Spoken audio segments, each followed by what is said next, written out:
भारतीय न्यूज, सीधा, सटीक और निष्पक्ष। कलम के मजदूर इतने बेरोजगार बैठे हैं कि धरती के कोरे आंचल को भर डालें। बेरोजगारी की मजबूरी में अपने कलम को पत्थर पर घिस डालें।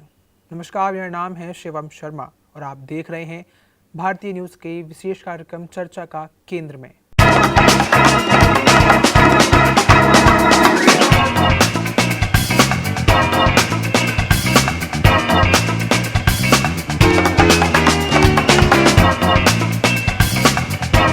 हमारे देश में युवाओं की एक बड़ी आबादी जो गांव और शहरों में दोनों जगह रहती है, उन्हें रोजगार उपलब्ध कराना एक बड़ी चुनौती है। लेकिन उससे भी बड़ा चैलेंज है कि उनके शहर में रोजगार उपलब्ध कराया जाए।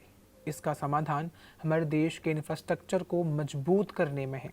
जागरण न्यू मीडिया के एक नॉलेज सीरीज मेरा पावर वोट में विशेषज्ञों ने इस पर गहन चर्चा की। इसमें उद्योग संगठन फिक्की के महासचिव शैलेश पाठक और NHAI के पूर्व सलाहकार वैभव डांगे ने अपने विचार साझा किए।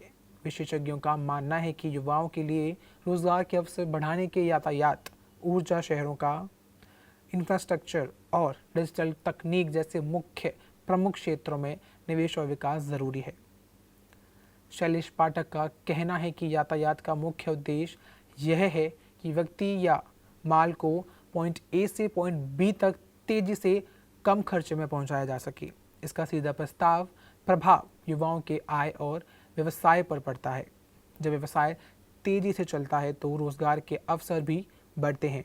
उदाहरण के लिए कोयम्बटूर से लुधियाना आने वाले ट्रक को पहले 7 से 9 दिन लगते थे, लेकिन आज वह 2.5 से 3 दिनों में पहुंच जाता है। इससे माल और सेवाओं की तेज गति से आवाजाही होती है, जो अर्थव्यवस्था को सक्रिय बनाती जा रही है। शहरों के इंफ्रास्ट्रक्चर की बात करें तो वर्तमान में सबसे अधिक व्यापार और व्यवसाय शहरों में ही होते हैं।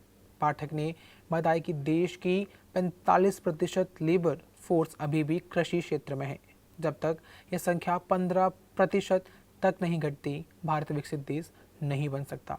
जो लोग कृषि क्षेत्र में बाहर निकलेंगे वे सेकेंडरी और टर्शरी सेक्टर में ही जाएंगे, जो शहरों में स्थित होते हैं। अगले 20 वर्षों में शहरों की आबादी दोगुनी हो जाएगी। ऐसे में शहरों के इंफ्रास्ट्रक्चर को कैसे तैयार किया जाता है, इसी पर अगले 20 साल की विकास यात्रा पूर्ण रूप से निर्भर करती है। ऊर्जा क्षेत्र में भी बड़ी प्रगति देखी गई है। पहले जहां लंबे समय तक बिजली कटौती होती थी, अब वह स्थिति बदल रही है। हर छत पर सोलर प्लांट लग रहे हैं और बिजली की आपूर्ति की स्थिति सुधर रही है। डिजिटल इंफ्रास्ट्रक्चर भी तेजी से विकसित हो रहे हैं। इसका सीधा अवसर युवाओं की नौकरियों, आजीविका पर पूर्ण रूप से पड़ता दिखाई दे रहा है। वैभव डांगे ने बताया कि सरकार हर किसी को नौकरी नहीं दे सकती, लेकिन अगर उद्योग और व्यापार बढ़ेगा तो हर व्यक्ति लाभान्वित हो सकता है। देश के 20 से 22 शहरों में तेजी से विकसित हो रहे इंफ्रास्ट्रक्चर के कारण छोटे शहरों में भी युवाओं के लिए रोजगार के अवसर पैदा हो रहे हैं।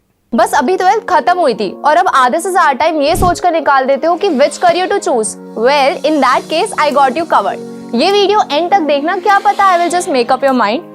You must have thought of कोई बस ऐसा कोर्स मिल जाए जहाँ अनलिमिटेड जॉब ऑप्शंस हो, क्योंकि मैं भी यही सोचती थी। जैसे कि journalist, news anchor, radio jockey, screen writer, video editor, event manager, graphic designer, सिनेमैट, photographer, director, public relation officer, entrepreneur. In fact इन सबसे भी ज्यादा जॉब ऑप्शंस चाहिए। तो just choose BAJMC as your career. BAJMC is not just about theory but plenty of practical knowledge too. BAJMC as a course आपको provide करता है world की better understanding, meeting और working with people of top notch industry। और सिर्फ यही नहीं, BAJMC as a course आपको help करता है to grow personally and professionally too. So what are you waiting for? Choose BAJMC क्योंकि इधर आपको मिलेंगी endless possibilities। Metro, IT park, food park और डिफेंस कॉरिडोर जैसे प्रोजेक्ट से युवाओं के सपने साकार हो रहे हैं। इसके अलावा टूरिज्म सेक्टर में भी अपार संभावनाएं हैं।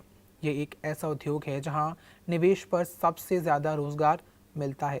देश में कई पर्यटन स्थल हैं, लेकिन जहां तक पहुंचने की समस्या अभी भी बनी हुई है। डिजिटल सेवाओं और तकनीक के विकास ने भी युवाओं के लिए रोजगार के अवसर खोले हैं। इन्फीडिजिट के फाउंडर और एमडी कौशल ठक्कर का कहना है कि डिजिटल इंडिया कार्यक्रम ने देश को डिजिटल रूप से सशक्त समाज और ज्ञान आधारित अर्थव्यवस्था में बदलने में अहम भूमिका निभाई है। यह कार्यक्रम देश में डिजिटल बुनियादी ढांचे, सरकारी सेवाओं की सुलभता और सशक्त नागरिकों पर आधारित है। आज देश में 90 करोड़ से अधिक ब्रॉडबैंड उपभोक्ता करता है जो विभिन्न सेवाओं का लाभ उठा रहे हैं। इंटरनेट की पहुंच बढ़ने से नवाचार और उद्यमिता को बढ़ावा मिल रहा है।